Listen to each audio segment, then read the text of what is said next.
강원랜드 이 부분 현직 검사가 폭로를 했어요. 외압을 받았다. 안미연 검사요. 네. 강원랜드 채용 비리 관련해서 외압을 받은 현직 검사의 폭로가 나왔으면은 실제로 지금 당사자께서는 국회 법사위원장 아니십니까? 물러나야 돼요. 권성동과 염동열은 물러나서 수사를 받는 게 맞죠. 그건 이제 본인이 자백하고 어떻게 하라는 건데 자한당 문화에서 그런 일은 좀 기대하기 어려울 것 같아서 빨리 검찰이 수사를 해야죠. 한두 명도 아니고 뭐 한 명이라도 불법이 있고 편법이고 그런데 그것을 막 수십 명 수백 명씩 다 특혜로 그렇게 문재인 정부에 숨어있는 여러 가지 중점 사항들 중에서 채용비리만큼은 뿌리를 뽑겠다고 대통령이 예전에도 이야기를 한 적이 있어요. 근데 워낙에 그게 광범위해가지고 상대적으로 채용 비리는 누군가 혜택을 보면 누군가는 손해를 보는 구조 속에 들어있거든요. 네. 그 청년들의 박탈감이 장난 아니었던 바로 그런 부분이기 때문에 가시적인 성과가 좀 나야 됩니다. 이 부분은. 어떻게 보면 문재인 대통령께서 청년 세대에 줄 수 있는 이게 가장 큰 선물일지 몰라요. 채용비리 없고 진짜 기회가 평등하고 과정이 공정하고 결과가 정의로운 채용 문화를 만드는 게 가장 큰 선물일 수도 있어요. 왜냐하면 지금 청년 일자리를 만들려고 그렇게 노력을 하지만 공공부문 일자리 외에는 민간 일자리는 잘 만들어지기 어려운 상황인 걸 다 알아요. 청년들도. 그렇기 때문에 이런 비리들에 더 강하게 반응하고 반발하고 분노하는 거라고 보거든요. 그러니까 일자리를 만드는 거는 공공부문 일자리 외에 다른 일자리는 시간이 걸릴 수도 있어요. 그렇기 때문에 이게 가장 큰 그 비리 청년 채용 비리 근절이 가장 큰 비리 근절일 수 있는데 지금 문제는 권성동 의원이 법사위원장이에요. 엄청난 권력이죠, 그거는. 예, 법사위원장이 검찰이 그 국감 대상이거든요. 그렇기 때문에 상식적으로 얘기하면 물론 나는 게 맞죠. 그래서 추미애 대표가 권성동 법사위원장 사퇴해라 이렇게 얘기를 했는데 저는 이제 조금 국민께 죄송하다고 느끼는데 이렇게 대표가 법사위원장 사퇴를 얘기하면 당이 뭔가 이렇게 막 움직여요. 쳐줘야죠. 계속해서. 네, 그런데 그냥 이걸로 끝나는 거예요. 그래서 이게 왜 그럴까? 그 문제의 이유를 생각해 봤어요, 제가. 그 혹시 아세요? 정청래 의원이요. 19대 때는 언론에 대한 문제 제기 하나도 안 했어요. 그게요, 17대 때 언론에 정말 철저히 싸웠거든요. 그랬다 결국은 언론의 복수로 18대 때 떨어졌어요. 그렇죠. 정청래 의원이 그 반면교사 때문인지 19대 때 들어와서 언론에 대한 문제 제기를 거의 안 했어요. 그리고 19대 때 이제 제가 언론에 대한 문제 제기를 했잖아요. 그런데 선거 시기에 MBC의 보복 보도가 몇 번 나갔거든요. 공중파를 타고. 이게 뭔가 열심히 언론을 상대로 싸우고 자유한국당이나 그 과거의 박근혜 정부에게 정말 그 목을 내놓고 열심히 싸운 사람들이 있잖아요. 그 사람들이 그렇게 뭐 잘 되지를 않는 거죠. 정청래 의원도 결국 공천도 못 받았잖아요. 그래서 그 우리들이 이런 잘못 때문에 아 이게 반면교사가 돼서 그러나 그런 생각이 들 정도로 지금 정치인들이 안 움직이고 있다. 그러니까 추미애 대표 조심하는 거죠 뭐. 적어도 당 대표가 이 정도로 나오면 법사위가 막 시끄러워야 되지 않나요? 그러니까요. 민주당 의원들 분발하시기 바라고요. 어쨌건 그 안미연 검사가 작년 2월에 강원랜드 채용비리 사건을 인계받았는데 당시에 춘천지검장이 사건 종결을 지시하고 재판 과정에서 연루 의혹이 있는 권성동 자유한국당 의원의 이름을 빼라고 지속적으로 압력을 행사했다 이런 건데 아주 구체적으로 진술을 했어요. 권성동이 직접 안미연 검사에게 압력 행사하지는 않았겠죠. 그렇죠. 그러니까 그 부분은 자기는 뭐 압력 행사한 적 없다 그러는데 그 관련해서 사실 그 구조는 뻔한 거 아니겠습니까? 그런데 이제 문화방송이 그 보도를 했잖아요. 보도를 하고 나서 화제가 되고 다시 클릭해 보니 그 보도를 지웠더군요. 그 지운 이유는 뭘까요? 주장만 갖고 보도하는 게 한두 개인가요? 주장했다는 것 자체가 뉴스인데 사실. 그러니까요. 그 주장의 진위는 언론사가 따질 일이 아니에요. 그 주장을 한 게 사실이면 이렇게 주장했다고 보도하고 그다음에 권성동 의원하고 당시 지검장하고 반론권을 주면 되는 거거든요. 근데 그게 삭제돼서 왜 그랬는지 되게 궁금하더라고요, 저는. 예, 어쨌건 문재인 대통령의 비리 척결 의지에 대한 가시적인 관련자분들의 화답이 좀 있기를 바랍니다. 디소이 위원장이시니까 이런 부분에 관심이 많으실 것 같은데 댓글 알바 매뉴얼로 추정되는 문서가 확산되고 있다. 뭐 뭐 이런 보도도 하나 나왔는데 구글 독수 특정 주소에 접속했더니 댓글 아르바이트 매뉴얼로 추정되는 문서를 발견했다. 이게 중앙일보에서 이제 기사를 다뤘는데 그래도 중앙일보는 트윗이나 SNS의 흐름을 보고 있다 이겁니다. 이게 왜 그러냐면 이게요. 어젯밤 한 12시 전후에서 SNS를 뜨겁게 달궜어요. 그래갖고 각 카페, 인터넷 그 큰 카페들에서 이걸 갖고 토론을 막 하더라고요. 그래서 저는 어젯밤에 12시쯤에 요 내용을 보고 이것도 역시 처음에는 요거 올린 트윗이 있었거든요. 그 트윗을 클릭하고 들어가면 요 내용이 나왔어요. 매뉴얼이. 그런데 한 10분 상간으로 다시 들어가니까 삭제했더라고요. 문제되는 걸 인지한 거죠. 그런데 그걸 캡처해 놨던 거예요. 네티즌이. 그래서 그 내용을 보면 이거는 정말 맞습니다. 댓글 알바 매뉴얼이에요. 예, 그래서 뭐 구체적인 지침까지 나와 있는데 첫째는 주로 어떤 뉴스들을 주로 봐라. 그래서 뉴스가 쭉 열거돼요. 그리고 그 밑에 모니터 요원님들 시간 되는 거 체크해 주세요. 그리고 시간을 쫙 놔두면 거기에 체크를 해요. 사람들이. 그 다음에 세 번째는 새벽 2시부터 5시 사이엔 하지 마라. 이런 부분이 있더라고요.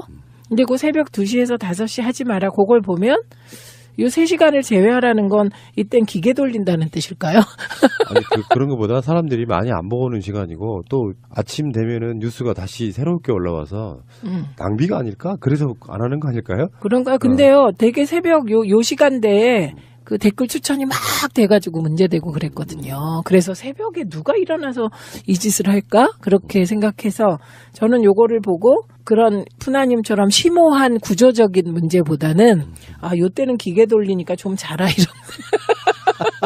지하 벙커 같은 데서 막 햄버거 먹으면서 담배 피우면서 수염은 길고 있는 그런 세력들이 머릿속에 상상이 되네요. 그리고 잠깐 쪽잠 자고.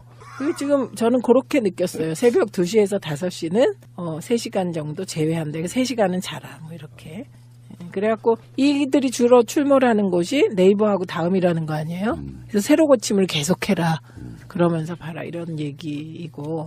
여기에 이제 체크하는데 안희정, 김경수, 김상조, 전해철, 양정철, 이재명, 추미애 기사 위주로 체크하라. 최민희. 여기 보니까 다 뭐 대권 후보이거나 뭐 도지사급 체크하라. 이것도 눈에 띄고. 최근 댓글 기조는 악플인데 이명박근혜 근데 이제 여기 이게 이명박근혜라는 표현 때문에 적폐 관련 기사나 문재인 업적 찬양 기사는 작업에서 제외하라. 정부를 공격하기 쉬운 북한, 평창, 최저임금, 가상화폐 기사를 위주로 악플 공략을 하고 있다며 관련 기사도 가져와 달라. 뭐 이렇게 됐는데 여기 보면 좌표 찍힌 기사를 올리고 댓글을 달아달라고 부탁하고 이런 거 하고 있는데요.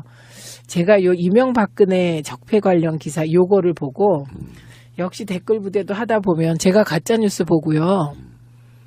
가짜뉴스 보다 보면 정말 어느 게 가짜뉴스인지 머리가 헷갈릴 때가 있어요. 너무 많이 보다가 댓글 보면 중독돼서. 그래서 역시 이게 여기서도 우리가 변증법에서 얘기하는 상호 침투의 경향이 나타나는 게 아닌가. 저는 그렇게 봅니다. 여기서 이제 이 사람들은 내가 봤을 때는 이명박근혜라고 표현했다고 해서 이명박근혜 되게 적대적인 사람이라고 생각하지는 않고요. 객관적 작업을 해야 되는 상황이기 때문에 뭐 이런 표현이 들어간 게 아닌가 이런 생각이 들고요.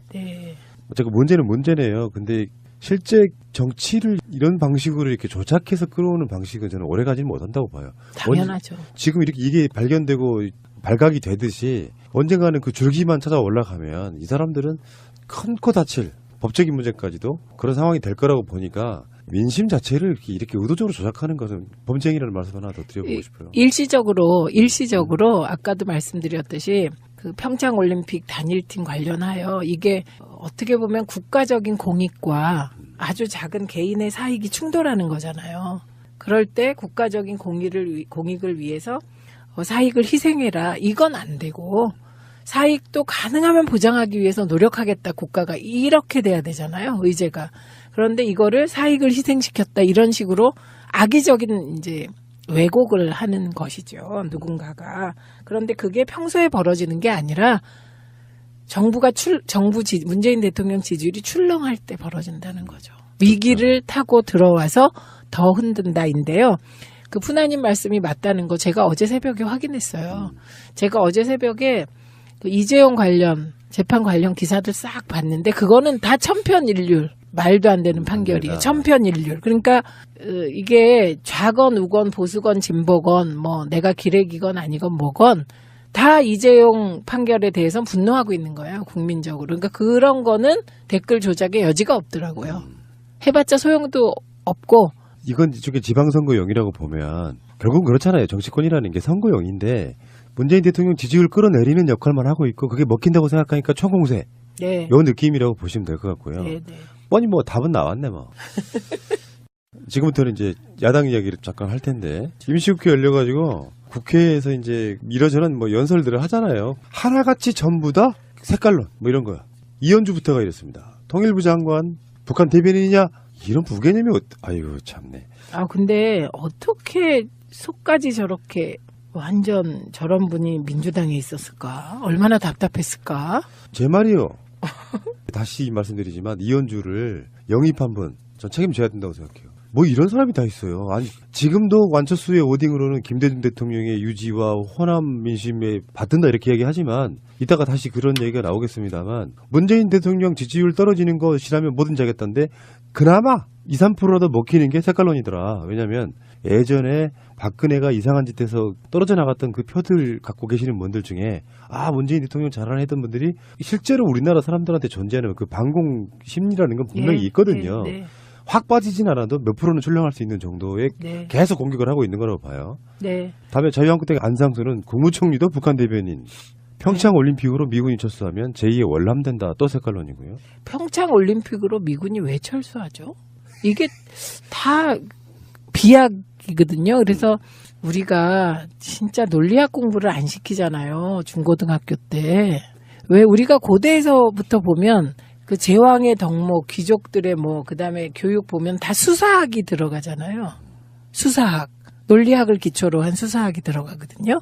근데 우리가 논리를 너무 안 가르친 게 아닌가 싶고요. 그리고 어떻게 이렇게 비논리적인 분들이 어떻게 국회의원인지. 안상수 씨는 인천의 아시안게임으로 빚더미로 앉혀놓고 그리고 국회로 돌아온 케이스인데 얼마 전에도 세월호 사건에 5천억이 투입됐는데 왜 개헌은 뭐 어쩌고저쩌고 이렇게 막말을 했다가 지금 엄청난 비판과 비난을 받으신 분이거든요. 네. 말이 아니에요. 이런 분들은 막 입에서 나오는 게. 나는 이런 사람들이 세비를 받으면서 국회에 있다는 게 저는 치욕스러워요. 부끄럽다는 거죠. 그래서 국회의원 국민소환제 이번에 개헌할 때 꼭 넣어야 되는 게 저는 국회의원 국민소환제고 아까도 말씀드렸지만 이미 권력이 시민들께 넘어갔어요.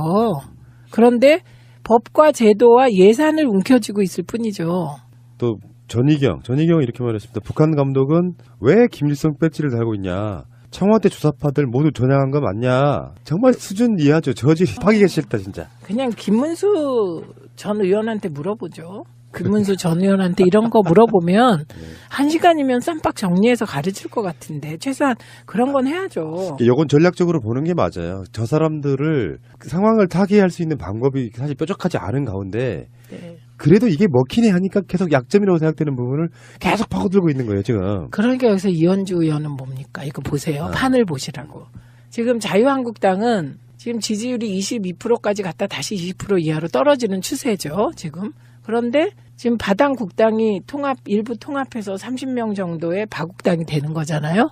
미래당인데. 그런데 이 미래당이 지금 압박해 오잖아요. 그럼 미래당과 자유한국당은 누가 보수의 주인이 되냐 이거 갖고 싸우는 거예요. 이런 상황이에요. 그런데 지금 자유한국당은 그럴 때 본진을 지켜야 되잖아요. 그럼 그 본진은 뭐가 될까요? 14% 탄핵 반대 세력이겠죠. 거기서 플러스 알파가 되는 거예요. 그러니까 색깔론으로 갈 수밖에 없죠. 왜냐하면 본진을 튼튼하게 해야 되니까. 지금 본진을 향해서 새로운 세력, 바국당이 몰고 오는 거잖아요. 본진을 탈취하기 위해서. 그럴 수밖에 없으니까 색깔론을 그냥 이렇게 어설프게 하는 거예요. 이거는 국민들이 보면 평양 대변인이냐 북한 대변인이냐 그러면 막 너무 심하게 하니까 안 통하는데도 하는 거예요. 목표가 그거기 때문에. 그런데 지금 바국당은 뭐냐고요. 바국당은. 미래당은 최소한 그런 식의 유치한 색깔로는 안 쓰면서 본진이 돼야 되잖아요. 보수의 본진이. 차별화되는 지점이거든요. 그런데 이현주는 지금 자유당이 아니잖아요. 바국당이잖아요. 미래당이라며. 미래당 소속이 색깔론을 펴면 어떻게 됩니까? 과거당이지. 미래당 당명 약칭 놓고 지금 싸우고 있더라고요. 젊은 청년 정치 하려는 분들이 네. 무슨 미래? 이렇게 당명을 갖고 근데 선관위에 약칭 등록하러 네. 일과 시간 후에 가서 순서는 의미가 없대는데 그걸로 싸우고 있더라고요. 그러니까 생각해보면 젊은 청년들이 정당을 만들 때 미래당 맞죠. 미래당 부르면 맞는데 네. 이건 뭐 구태 정치를 하는 사람들이 말만 미래당 이건 그러니까 좀 저는 이렇게 봐요. 바국당인데 지금 바당국당 그래서 바국당인데 이 바국당은 정거장 정당이다라고 제가 봐요. 왜냐하면 지금 미래당 그 바국당의 지금이 종착지가 아니에요. 그분들은 민평당하고 연대하고 자바국당이 될 수도 있고 그렇죠. 예, 자바국 연대가 될 수도 있고 그렇기 때문에 저는 정거장의 의미가 강한 정당이다 이렇게 봅니다. 그렇기 때문에 그 주승용 의원 등 세 분이 속으로는 갈등이 있었겠으나 그래도 이 바국당에 들어간 이유라고 봅니다. 정거장이기 때문에 최종 골이라면 그렇죠. 정말 망설였을 거예요. 무소속으로 있었을 거예요. 근데 지금 이 시점에서 그 이야기를 잠깐 해보면 그런 것 같아요. 그러니까 지금도 눈치 보고 있는 국회의원들이 있다고 하고 몇 사람 있대요. 그 이용호 의원, 송금주 의원, 그 다음에 송기석, 예, 뭐 송기석 이런 세 분이죠. 앞으로는 이건 여론조사가 중요한데 네. 여론조사가 최소한 호남에서만이라도 민평당이 많이 나오면 그건 움직일 거라고 생각이 드는데 이게 네. 또 민주당 지지율과도 연관이 있어요. 네. 그런 여러 가지 복잡한 구조가 있어가지고 이 앞으로 민평당은 당의 컨셉을 완전히 그 안철수와 유승민은 반 문재인 연대인데 반 안철수 유승민 연대로 가면 성공해요. 제가 봤을 땐 그래요. 자 그렇다 치고 철저하게 네. 친호남하란 말이죠. 민평당이 역사에 유례없는 상황을 남겼다고 하더라고요. 특정 지역구 국회의원들을 만든 역사상 첫 정당이래요. 아, 그러니까 어떤 지역, 뭐 자민련 등의 어떤 네, 지역 네. 정당도 수도권이라든 이런 의원들이 있었는데 놀랍게도 15명이 전부 다 호남의 지역구를 둔 분들. 놀랍지 않습니까? 자, 이야기가 좀 나온 김에 그러면은 그 색깔론도 이야기 나와서 그래서 그중에 대표적으로 좀 문제되는 인물이 저는 안철수라고 봐요. 예. 왜 그러냐면 박근혜 정권 중간 즈음에 총선을 해서 국민이 이 세력은 정말 정치를 못한다라고 뒤집어줬어요. 네. 그래서 대참패라고 할 만한 정도.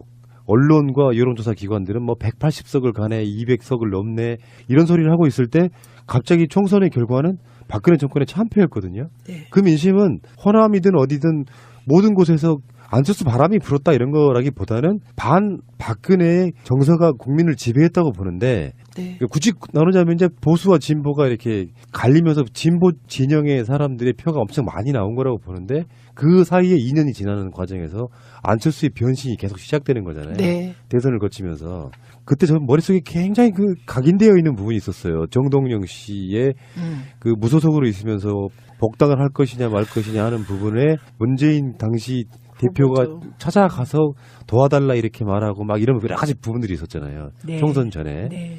근데 안철수가 가서 정동영을 어떻게 꼬셔내면서 지금 방송 들으시는 분들 입장에서는 정동영이 뭐 이렇게 하실지 모르겠는데 호남 정서는 약간 좀 다른 부분이 있어요. 그러니까 대선과 후보까지 지낸 그 야권에 있어 정통 세력의 대선 후보까지 지낸 사람이라 망가져 가도 어느 정도 상징성은 갖고 있단 말이에요. 특히 전북 같은 데서는. 네, 그리고 이런 면이 있는 겁니다. 그때 우리가 벌써 까먹어서 그런데 문재인 대통령 지지율이 너무 높다 보니 까먹어서 그런데 그때 상황은 친문 패권으로 반문 세력이 문재인 대표나 후보를 너무나 흔들 때예요. 그렇죠. 그래서 너무나 흔들 때고 그때 어떤 논리가 있었냐면 왜 문재인 주변에 있는 사람들은 다 떨어져 나가냐 이런 말도 안 되는 논리로까지 흔들 때예요.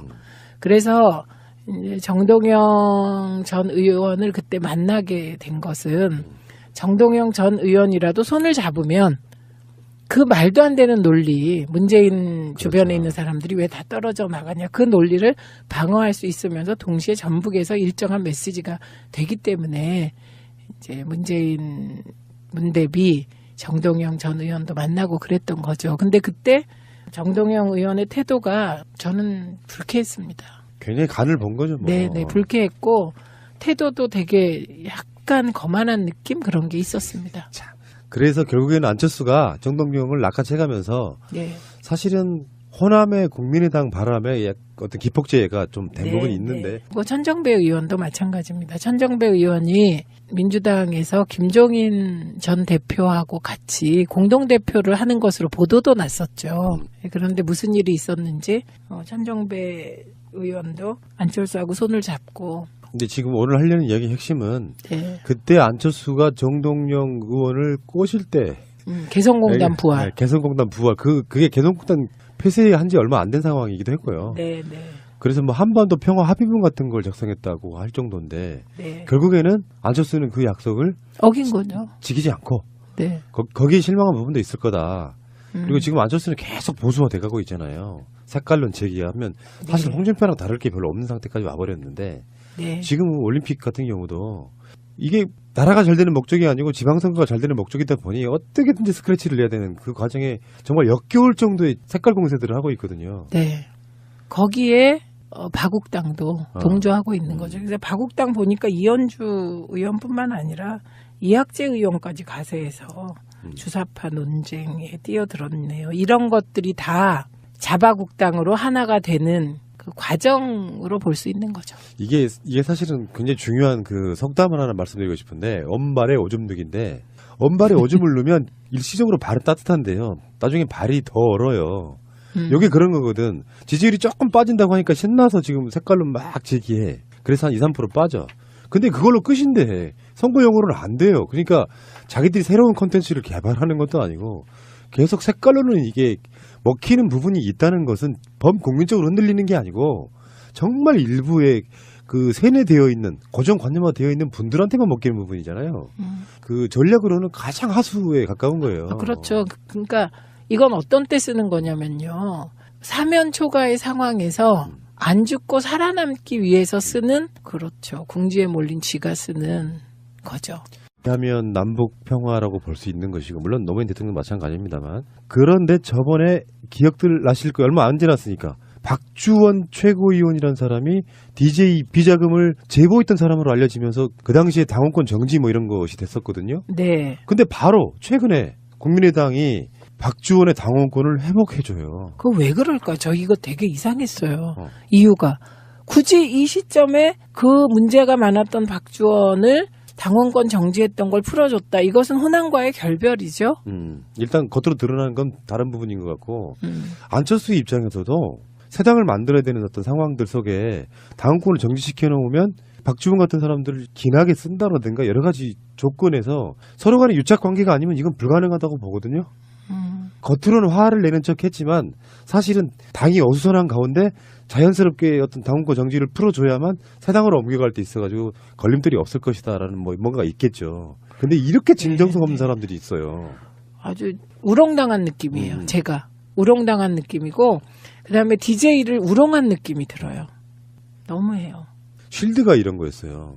박주원에 대한 그 의혹이 제기됐을 때 저쪽 민평당의 음모적 성격도 있었다고 판단했대요. 이게 국민의당 윤리심판원 중에 한 사람이 한 이야기예요. 와, 사실은 그때는 탈당 이야기가 나오지도 않을 때거든요, 사실은. 그러네요. 참 웃긴 사람들이고 네. 확실히 끝났다고 보는 게 맞을 것 같습니다. 그러니까 지금 미래당이 국민의당일 때도 호남에서 지지율이 거의 10% 미만이었던 정도에 비춰보면 사실은 이제 자유한국당보다 자유한국당 그래도 기반이라도 있어요. 오랜 시간 동안 정당하던 사람들이라 저 어렸을 때는 소선 국회의자가 아니어가지고요. 그 당시에 민정당 국회의원 한 명, 야당 국회의원 한 명 뽑히던 시절도 있었기 때문에 그리고 현실적으로 이정현이라든지 이런 사람들이 2명이나 뽑혔잖아요. 네. 자유한국당이 이제 호남에서. 그런 걸 보면 자유한국당보다도 못한 정도로 지역 기반이 완전히 사라진 상태에서 이 사람들은 분명히 미아가 돼요. 정치적으로. TK도 마찬가지고. 수도권도 마찬가지고 결국에는 자기들끼리 이렇게 저렇게 하다가 결국엔 깨진 다 이렇게 볼 수밖에 없죠. 그러니까 보수는 이런 행태를 싫어합니다. 왔다 갔다 하는 행태. 보수는 더 완고하거든요. 그러니까 지금 우리가 계속 얘기해 왔듯이 안철수 대표의 의도는 지금 안철수 대표를 지지하던 무당파도 안철수를 지지하지 않고 지난 총선 때 지지했던 호남 세력도 안철수에 대한 지지를 거두었어요. 그럼 정치인이라는 건 지지 기반이 있어야 맞아요. 정치를 하는 거잖아요. 그럼 이제 남은 거는 보수층밖에 없는 거잖아요. 지역이 아니라도 세대라도 자기 기반이 있어야 되는데 그쵸. 다 붕괴됐다는 거죠. 네네. 그리고 이념과 가치 지향도 뭔지를 모르겠잖아요, 이분이. 그러다 보니까 지금 이제 보수를 기반으로 하기 위해서 이 바당하고 통합을 하는 거예요. 처음에 중도 통합이라고 했다. 요새 누가 중도 통합이란 말을 써요? 그 말도 안 써요. 이제 보수 통합이라는 말만 좀 더 남았어요. 정확히는 보수 야합이라고 하는데 그렇죠. 야합이란 말이 사실 좀 무서운 거거든요. 굉장히 그쵸. 모욕적인 얘기잖아요. 그쵸. 네. 그래서 이정희 실장님, 네. 야합이 뭐예요? 모를 것 같아요. 야합이요? 네. 그런 말 많이 쓰잖아요. 야합. 그럼요. 야합이라는 말을 지금 모를 것 같아요. 아마도 모를 네. 네, 몰라서 저런 해맑은 표정일 것 같아요. 공자가 야합에 의해서 태어난 거예요. 그래갖고 방송 들으시는 분들이 의원님하고 저는 알아요. 댓글로 달아주시기 바랍니다. 방송을 이야기하기 좀 힘들어요. 네.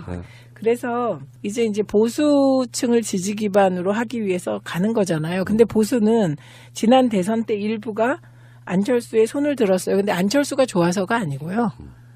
문재인이 되는 걸 막기 위해서 이제 손을 들어줬는데 그 보수는 이렇게 박주원 같이 공작적인 일을 한 사람을 당원권 정지시켰다가 바로 풀어주고 이런 걸 싫어해요. 그러니까. 네, 그러니까 지금 그러니까 보수의 마음을 사로잡으려면 또 그 보수를 이해해야 되거든요. 저는 보수를 잘 이해해요. 왜? 우리 아버지 보수, 우리 가족 다 보수. 저만 이러고 있는 거거든요. 그래갖고 제가 지금까지 살아오면서 정말 지난한 투쟁의 역사를 집안에서 그래서 잘 이해해요. 그래서 왔다 갔다 하고 이런 걸 싫어해요. 그래서 이런 전략으로는 그 꿈꿀지도 모르는 보수의 맹주가 되는 건 참으로 어렵다. 그리고 이 박주원이라는 분이 뭐길래 이런 무리수를 둘까? 그러니까 푸나님이 얘기한 혹시 뭔가 있지 않나 관계가 이런. 있겠죠. 뭔지 모르지만. 그러니까 보통은 당대표가 화를 내면서 어떤 상황을 저지른 사람에 대해서 이렇게 쳐내면 정치권에 얼씬거리지 않는다거나 뭐 등등 여러 가지 방법으로 이렇게 정리가 되는데요. 이 뭐 한 몇 달 지나지도 않았죠. 한 두세 달 지나지도 않아서 1년 정지된 사람을 바로 당원권 정지를 풀어준다는 것은 그리고 이 사람의 워딩을 보면요. 앞으로 미래당을 위해서 열심히 일하겠다. 결국 안철수하고의 유착이 굉장히 심하게 있는 사람이라고 저는 보는 거고요. 네. 민평당의 초대 당대표로 조배수 의원이 초대가 됐고요. 네. 원내대표는 장병환인데 이 시점에서 제가 이걸 왜 의제로 갖고 왔냐면 네. 의원님께 여쭤보려고. 네. 딱 우리가 그냥 보통 일반인이고 본 적도 없는 사람이지만 조배수 의원 같은 경우는 그러니까 예전에 민주세력이었지만 오랜 시간 동안 정치를 하기도 했고 이미지가 뭐랄까 이렇게 신선하거나 스마트하지가 않아요. 근데 새롭게 정당을 만들었고 이렇게 나왔을 때는 더 유명한 사람이 한다거나 더 신선한 피가 한다거나 이런 것도 아니고 조배수 의원은 주는 느낌이 신상과는 좀 상당히 뭐 약간 구태스러운 느낌이 있지 않습니까? 솔직히 제 느낌만 그런데. 근데 그거 보면서 느끼는 게 왜 저런 분이 저당의 대표를 그것도 초대돼서 하지? 이유가 뭐라고 생각하세요? 경론을 벌였다는 거잖아요. 젊고 새로운 초선을 내세워야 된다. 이런 사람들이 있었다는 건데 근데 조배수 의원이 경력으로 보면 경력이 되게 쟁쟁한 분이에요. 이분이 아마 정치권 최초로 여성 검사 출신 의원이었을걸요. 그 야당 쪽, 그러니까 민주당 쪽, 과거의 야당에는 검사 출신의 여성 의원이 없었어요. 그럴 때 검사 출신 의원이었고요. 그다음에 지금 사선 의원이죠, 이분이. 사선. 네, 그러니까 무게감도 있고. 그다음에 여성 변호사의 회장도 했던 사람이에요. 나름 인맥 같은 게 있는 분이에요. 네, 인맥과 경력이 짱짱한. 그런데 인맥과 경력이 짱짱하다는 건 뒤집어서 보면 신선하지 않다. 예, 이런 느낌을 줄 수 있는 거죠. 그 초선의 김경진 의원도 당대표 후보로 거론이 됐다고 하니까 고민을 한 부분이 있는 것 같은데 최근에 정치는요 뭔가 좀 호감이 가야 되는데 호감은 안 가더라 솔직히. 근데 그렇다고 당해요. 박지원 의원이 대표를 할 수는 없잖아요. 이 민평당을 추동해온 분은 박지원 대표, 정동영 의원, 박지원 의원, 그다음에 천정배 의원 이런 분으로 봐야 되는데 지금 그분들을 대표로 내세울 수 있겠어요? 그래서 고르다 보니까 정대철 상임고문, 김경진 의원, 조배수 의원 뭐 이 정도였다는 네. 이런 이야기도 있고요. 어쨌든 그렇다 치고 뭐 잘하면야 그냥 겉으로 보이는 이미지가 뭐가 중요하겠습니까만 이제라도 좀 정신을 차리셔가지고 도대체 무엇이 좋은지 요걸 좀 생각 좀 하고 정치를 했으면 좋겠다. 네, 나라가 잘 되는 쪽으로 예, 정치를 했으면 좋겠고 장병환 의원은 이분을 원내대표로 한 거는 뭐 민주당과의 협상을 고려한 것으로 보입니다. 이분은 다들 아시다시피 뭐 센 말을 한다거나 그렇게 뭐라 척을 하시면 지거나 되구나. 그런 분이 아니고요. 그리고 참여정부에서 기획예산처 장관 했고 뭐 그랬기 때문에 이게 아무래도 친문과 가깝죠. 얘기가 될 수 있는 분이죠. 그래서 원내대표로 하지 않았을까 싶습니다. 그리고 무엇보다 무난한 분이에요. 그러니까 뭐 지역 정서 자극한다 또 얘기 나올 수 있겠지만 사실 미래당의 미래는 우리가 농담으로 미래 없당 이렇게 얘기할 정도로 돌파구가 안 보여요. 자기들끼리 뭉치긴 했는데 기반도 없고 세대적 기반도 없고 지지 세력도 없는 가운데 어떻게 버틸지 궁금하고 그나마 정치적 어떤 이익적 측면에서는 민평당의 선택을 훨씬 더 잘한 부분이 있다고 보고 진짜로 묵묵하게 개혁 뒷받침해주는 세력이 된다면 언젠가는 또 알아줄 날이 있겠죠 국민들이. 중요한 건요. 정치인 몇 명의 생각이 아니에요. 그 정치인을 국회로 보내준 국민들이 무슨 생각을 하느냐를 읽어야 되는 거고요. 지금 그분들이 다 호남 지역구를 가진 분들이잖아요. 그 호남 나를 뽑아준 유권자들이 원하는 대로 하는 게 맞죠. 그러니까 내가 선지자라서 정치인이 어떤 정치인이 나는 선지자야. 그래서 난 미래를 보고 모든 정보를 다 분석했어.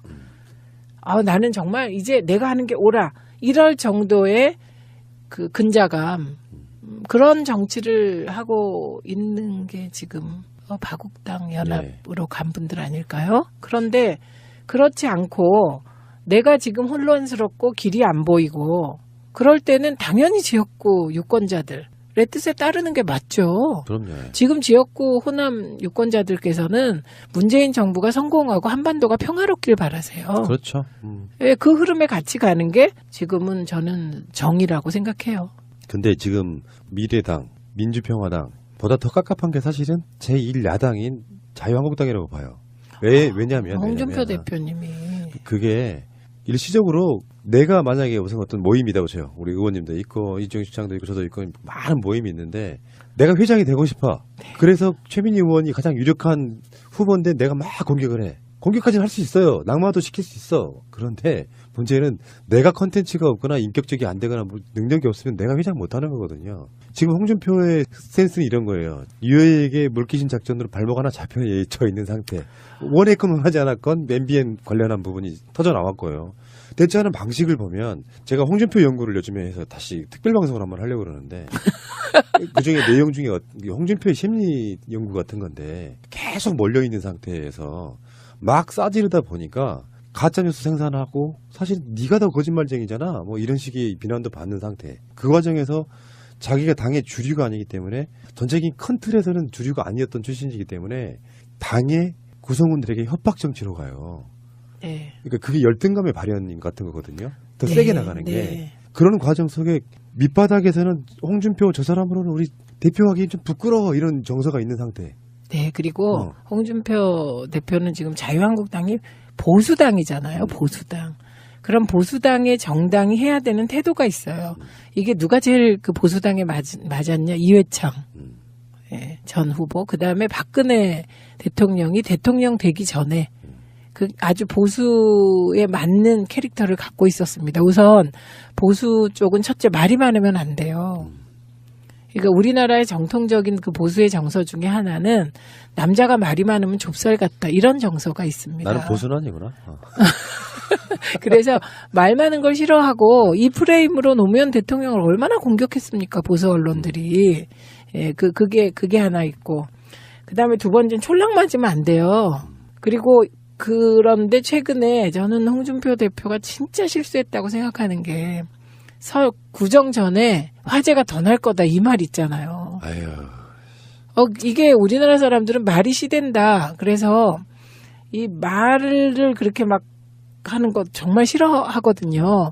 그러니까 보수가 싫어하는 행동은 지금 다 하고 계시고 있다고 보면 돼요. 이 보수란 제가 어렸을 때부터 우리 보수적인 엄마 아버지한테 수없이 들어왔던 얘기들이 있거든요. 그 얘기들을 반대로만 하고 있다고 보면 돼요.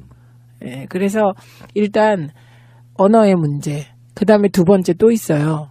태도나 표정이 당대표답지 않아요. 그게 요즘 사람들은 겉으로 들어오는 이미지가 굉장히 중요해요. 아까 조배석도 마찬가지지만 네.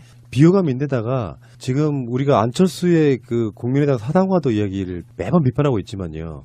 반대로 홍준표는 더 심해요. 그 당원 당규 개정하는 문제라든지 그걸 비공개 최고위원회에서 한대요. 그 당협위원장을 자기가 셀프로 내리꽂는 문제라든지 자기 측근도 대구에 내려가는 문제라든지 왜냐면은 한석이 중요한 시대가 이제 되는 상황이 오면 결국에는 TK 쪽에 누가 노른자이 가져가느냐의 싸움밖에 안 날 거라고 저는 보는 상황에서 설선수범하는 스타일이 아니라 자기 이익은 다 챙기며 원내대책비 가져다가 부인한테 주는 스타일이잖아요.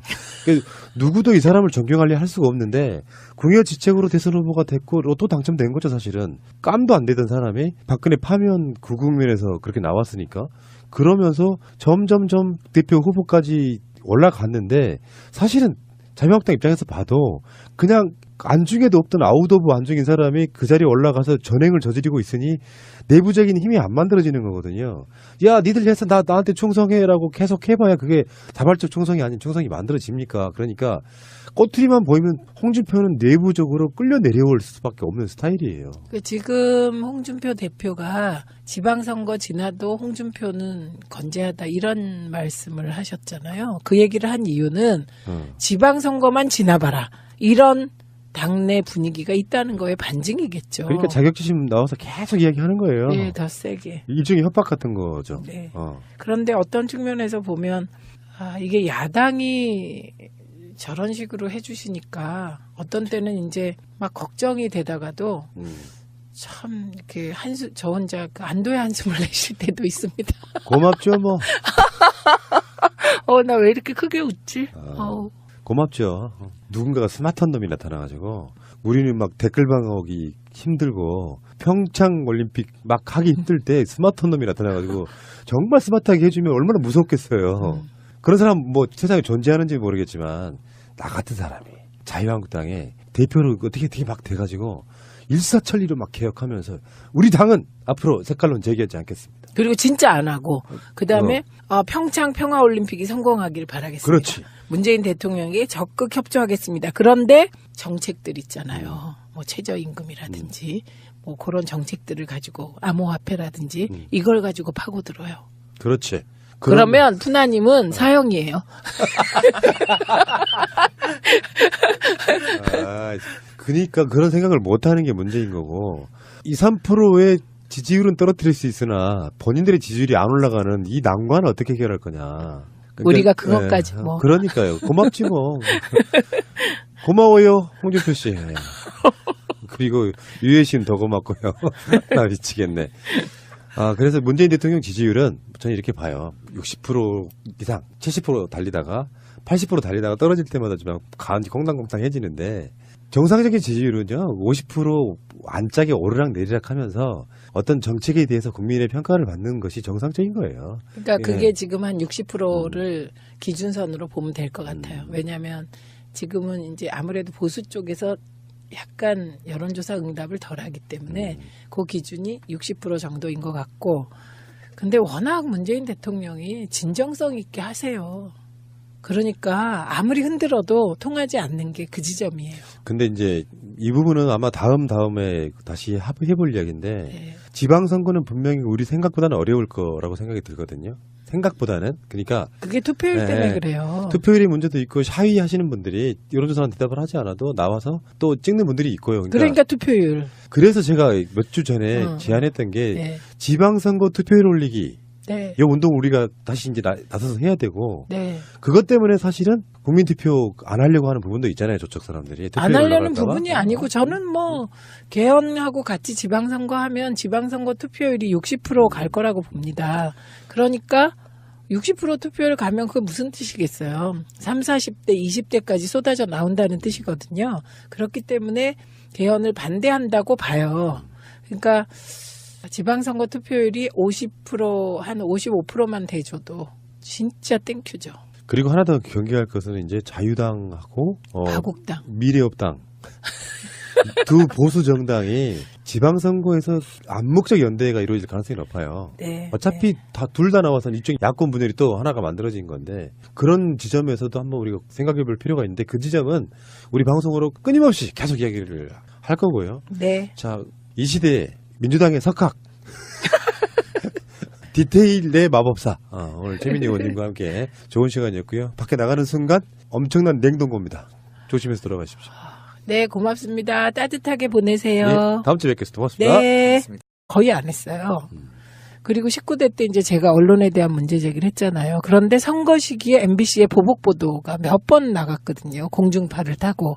이게 뭔가 열심히 언론을 상대로 싸우고 자유한국당이나 그 과거의 박근혜 정부에게 정말 그 목을 내놓고 열심히 싸운 사람들이 있잖아요. 그 사람들이 그렇게 뭐 잘 되지를 않는 거죠. 정청래 의원도 결국 공천도 못 받았잖아요. 그래서 그 우리들이 이런 잘못 때문에 아 이게 반면교사가 돼서 그런 생각이 들 정도로 지금 정치인들이 안 움직이고 있다. 그러니까 추미애 대표 조심하는 거지 뭐. 적어도 당 대표가 이 정도로 나오면 법사위가 막 시끄러워야 되지 않나요? 그러니까요. 민주당 의원들 분발하시기 바라고요. 어쨌건 그 안미연 검사가 작년 2월에 강원랜드 채용비리 사건을 인계받았는데 당시에 춘천지검장이 사건 전교를 지시하고 재판 과정에서 연루 의혹이 있는 권성동 자유한국당 의원의 이름을 빼라고 지속적으로 압력을 행사했다 이런 건데 아주 구체적으로 진술을 했어요. 권성동이 직접 안미연 검사에게 압력 행사하지는 않았겠죠. 그렇죠. 그러니까 그 부분은 자기는 뭐 압력 행사한 적 없다 그러는데 그 관련해서 사실 그 구조는 뻔한 거 아니겠습니까? 그런데 이제 문화방송이 그 보도를 했잖아요. 보도를 하고 나서 화제가 되고 다시 클릭해보니 그 보도를 지웠더군요.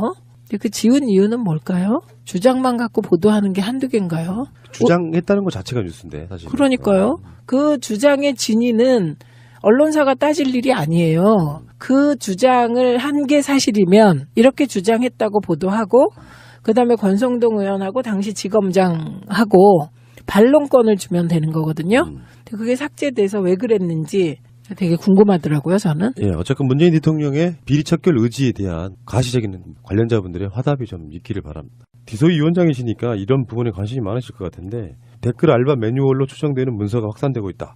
뭐 이런 보도도 하나 나왔는데 구글 독스 특정 주소에 접속했더니 댓글 아르바이트 매뉴얼로 추정되는 문서를 발견했다. 이게 중앙일보에서 이제 기사를 다뤘는데 그래도 중앙일보는 트윗이나 SNS의 흐름을 보고 있다 이겁니다. 이게 왜 그러냐면 이게요.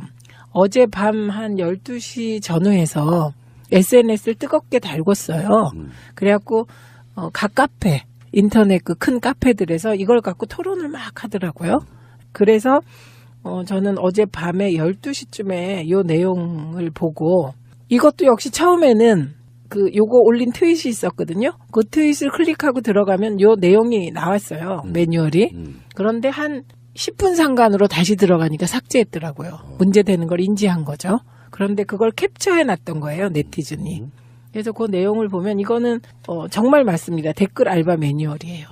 예, 그래서 뭐 구체적인 지침까지 나와 있는데 첫째는 주로 어떤 뉴스들을 주로 봐라. 그래서 뉴스가 쭉 열거돼요. 그리고 그 밑에 모니터 요원님들 시간 되는 거 체크해 주세요. 그리고 시간을 쫙 놔두면 거기에 체크를 해요. 사람들이. 그 다음에 세 번째는 새벽 2시부터 5시 사이엔 하지 마라. 이런 부분이 있더라고요. 근데 그 새벽 2시에서 5시 하지 마라. 그걸 보면 요 3시간을 제외하라는 건 이땐 기계 돌린다는 뜻일까요? 아니, 그런 것보다 사람들이 많이 안 보는 시간이고 또 아침 되면은 뉴스가 다시 새롭게 올라와서 낭비가 아닐까? 그래서 안 하는 거 아닐까요? 그런가? 근데요, 되게 새벽 요 시간대에 그 댓글 추천이 막 돼가지고 문제되고 그랬거든요. 그래서 새벽에 누가 일어나서 이 짓을 할까? 그렇게 생각해서 저는 요거를 보고 그런 푸나님처럼 심오한 구조적인 문제보다는 요때는 기계 돌리니까 좀 자라 이런. 지하 벙커 같은 데서 막 햄버거 먹으면서 담배 피우면서 수염은 길고 있는 그런 세력들이 머릿속에 상상이 되네요. 그리고 잠깐 쪽잠 자고. 지금 저는 그렇게 느꼈어요. 새벽 2시에서 5시는 3시간 정도 제외한다. 3시간은 자라. 뭐 이렇게. 그래갖고 이들이 주로 출몰하는 곳이 네이버하고 다음이라는 거 아니에요? 그래서 새로 고침을 계속해라. 그러면서 봐라. 이런 얘기이고. 여기에 이제 체크하는데 안희정, 김경수, 김상조, 전해철, 양정철, 이재명, 추미애 기사 위주로 체크하라. 최민희. 여기 보니까 다 뭐 대권 후보이거나 뭐 도지사급 체크하라. 이것도 눈에 띄고. 최근 댓글 기조는 악플인데 이명박근혜 근데 이제 여기 이게 이명박근혜라는 표현 때문에 적폐 관련 기사나 문재인 업적 찬양 기사는 작업에서 제외하라. 정부를 공격하기 쉬운 북한, 평창, 최저임금, 가상화폐 기사를 위주로 악플 공략을 하고 있다며 관련 기사도 가져와 달라. 뭐 이렇게 됐는데 여기 보면 좌표 찍힌 기사를 올리고 댓글을 달아달라고 부탁하고 이런 거 하고 있는데요. 제가 요 이명박근혜 적폐 관련 기사 요거를 보고 역시 댓글 부대도 하다 보면 제가 가짜뉴스 보고요. 가짜뉴스 보다 보면 정말 어느 게 가짜뉴스인지 머리가 헷갈릴 때가 있어요. 너무 많이 보다가 댓글 보면 중독돼서. 그래서 역시 이게 여기서도 우리가 변증법에서 얘기하는 상호 침투의 경향이 나타나는 게 아닌가. 저는 그렇게 봅니다. 여기서 이제 이 사람들은 내가 봤을 때는 갖고 계시는 분들 중에 문재인 대통령 자랑했던 분들이 실제로 우리나라 사람들한테 존재하는 그 반공 심리라는 건 분명히 있거든요. 네.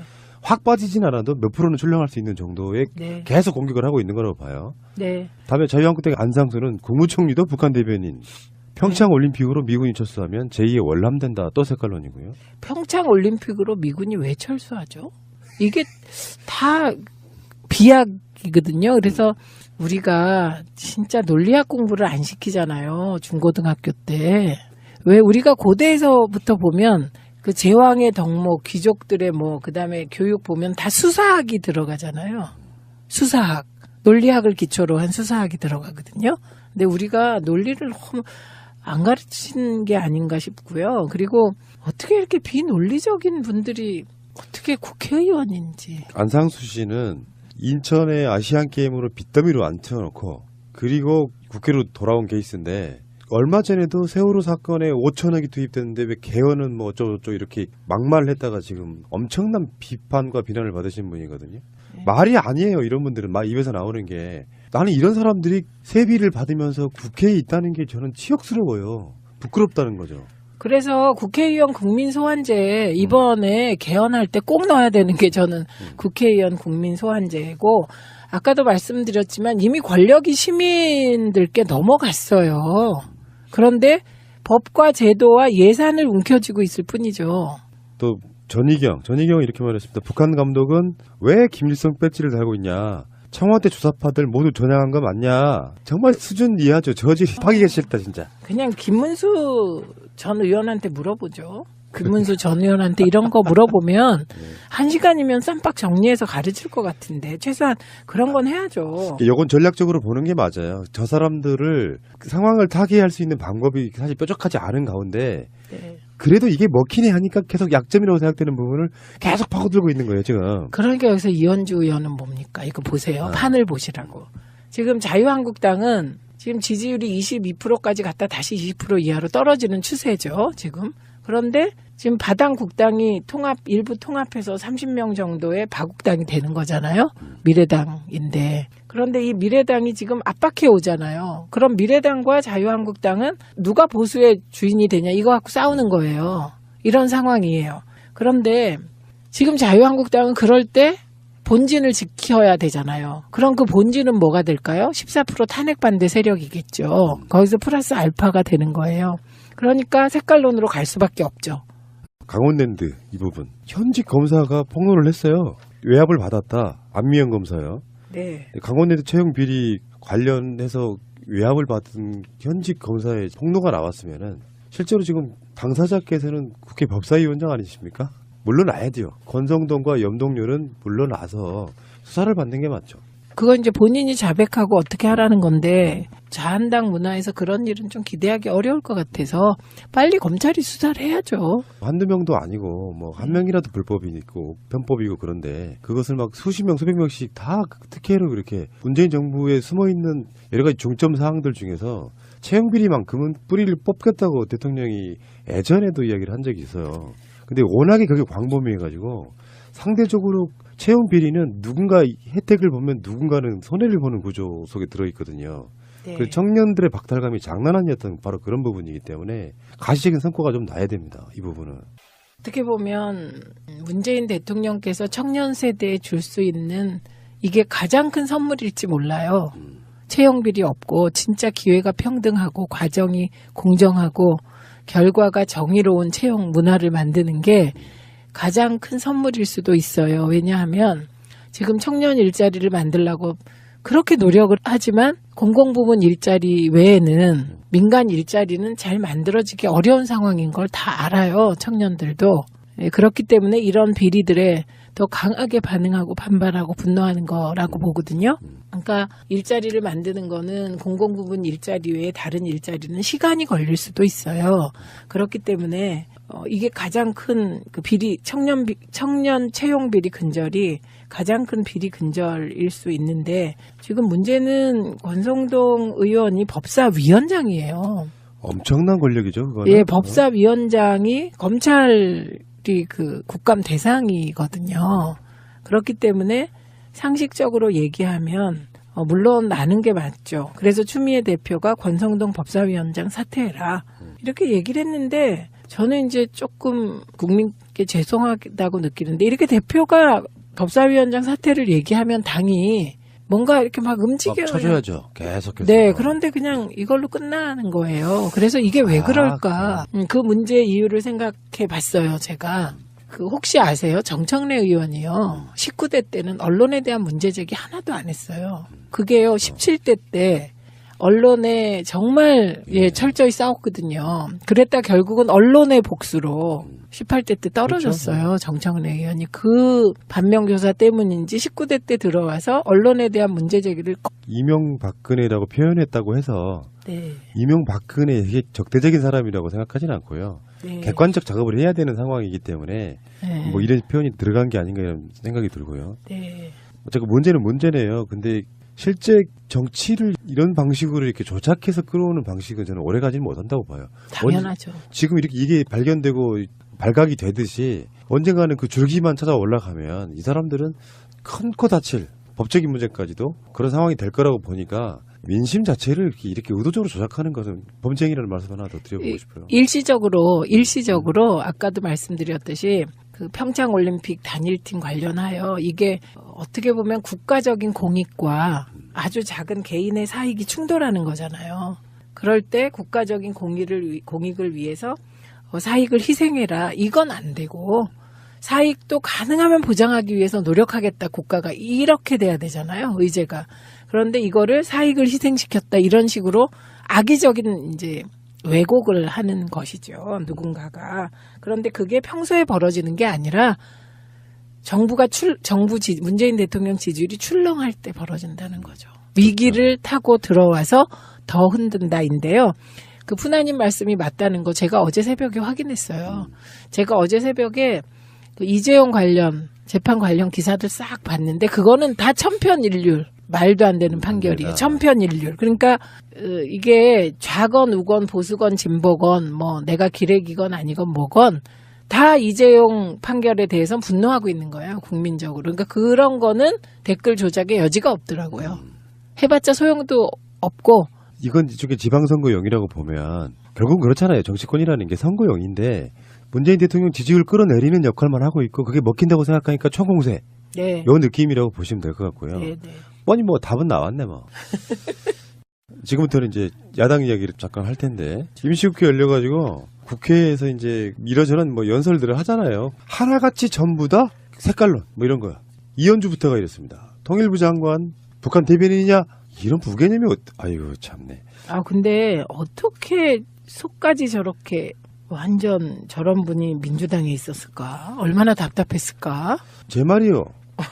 다시 말씀드리지만 이현주를 영입한 분 전 책임져야 된다고 생각해요. 뭐 이런 사람이 다 있어요. 아니 지금도 완처수의 워딩으로는 김대중 대통령의 유지와 호남 민심에 받든다 이렇게 얘기하지만 이따가 다시 그런 얘기가 나오겠습니다만 문재인 대통령 지지율 떨어지는 것이라면 뭐든지 하겠다는데 그나마 2, 3%라도 먹히는 게 색깔론이더라. 왜냐하면 예전에 박근혜가 이상한 짓 해서 떨어져 나갔던 그 표들